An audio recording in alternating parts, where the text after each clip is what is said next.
gastroesophageal reflux disease is a very common symptom experienced in the population.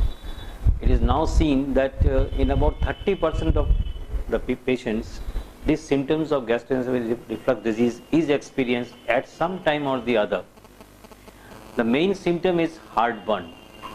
The cause is there is a reflux of the gastric contents into the reflux of the gastric contents in the esophagus, thereby leading to this symptoms of heartburn. This heartburn symptom is more common when there is a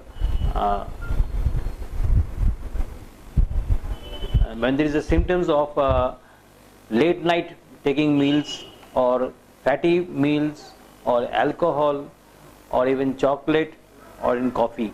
These substances are known to provocate the symptoms of heartburn. Now, what happens in gastroesophageal reflux disease? There is a reflux of the gastric contents into the esophagus.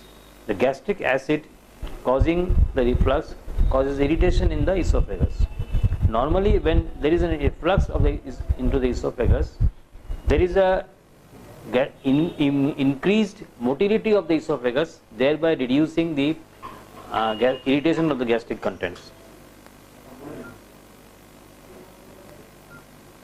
But then, after that, when there is an increased salivation, the alkaline saliva reduces the acidity of gastric. So, the symptoms of gastric contents are mostly increased when there is obesity and in pregnancy.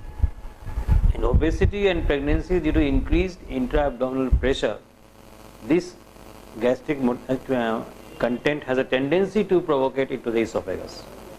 So, reducing weight is one of the important lifestyle change for improvement of this gastroesophageal reflux disease.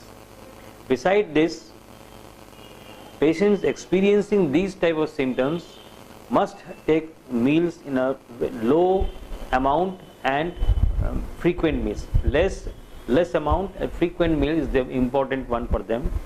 Avoid late night meals. And thirdly, those who experience these type of symptoms, they should not lie down straight but keep in a leaning position so that the chest and the head is in the upright position for a few hours, 1 or 2 hours, thereby avoiding the reflux of the disease. Regarding the treatment, the H2 blockers and the proton pump inhibitors. Well, proton pump inhibitor is the drug of choice and is very effective. And beside this, the prokinetics, out of them metoclopramide and domperidone is now most frequently used for this gastroesophageal reflux disease.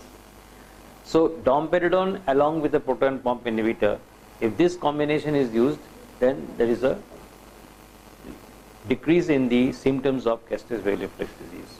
Besides this, what happens if there is a constant irritation in the esophagus, patient may go into the other symptoms like Barrett's esophagus, or in hiatus hernia. This is very well experienced symptom of reflux. In Barrett's esophagus, there is a change. It is a pre-malignant condition. There is a change in the epithelium of the esophagus from the squamous to the columnar type, which ultimately may lead to a cancerous condition. So, Barrett's esophagus is another one which is preceded by this reflux of GERD. And do's and don'ts regarding the gastroesophageal reflux disease, that most important are this: take less frequent meals, avoid spicy diet, avoid late night meals, reduce weight. Cigarette smoking is also harmful for these type of cases. And other regarding the diet, chocolate, coffee, these are known to increase the esophagus motility. So, and regarding this, other symptoms are proton pump inhibitors and one is a hiatus hernia. Hiatus hernia, you have to decide what happens when there is a decrease in the sphincter tone of the lower esophagus. Lower esophageal sphincter tone is decreased, thereby reflux of the gastric content. So, in those cases, hiatus hernia, where there is a herniation of the gastric mucosa into the above the diaphragm, thereby leading to more type of so differential diagnosis from GERD is one is hiatus hernia and other is Barrett's esophagus. And regarding lifestyle change, I've already told that small spicy diet, small and frequent meals, and that's all.